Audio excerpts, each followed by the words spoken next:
బాధపడుతూ ఉంటారు. ఈ లక్షణాలు ఊపిరితిత్తుల్లో వచ్చే నిమోనియా లేదా నిమ్ము వ్యాధి లక్షణాలు కూడా కావచ్చు. అసలు నిమోనియా అంటే ఏమిటి? నిమోనియా అంటే ఊపిరితిత్తుల్లో వచ్చే ఇన్ఫెక్షన్.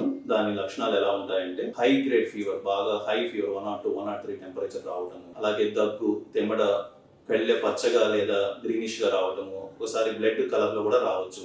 అలాగే వాళ్ళకి ఆకలి తగ్గిపోవటము, నిస్సత్తువుగా ఉండటము, ఆక్సిజన్ లెవెల్స్ తగ్గటం వల్ల చేతి వేళ్ళు బ్లూ కలర్లో కూడా మారే అవకాశం ఉంటుంది. చిన్నపిల్లల్లో అయితే ఎగశ్వాస అంటే బ్రీతింగ్ అనేది చాలా ఫాస్ట్గా ఉంటుంది. పెద్దవాళ్ళలో ఒక 50 దాటిన వాళ్ళలో వాళ్ళు చుట్టూ పరిసరాలు గుర్తుపట్టలేకపోవటము, కన్ఫ్యూజన్లో ఉండటము, బ్లడ్ ప్రెషర్ తగ్గిపోయి కళ్ళు తిరగడం లాంటిది కూడా ఉంటుంది. సో నిమోనియా అనేది ఒక తీవ్రమైన వ్యాధి.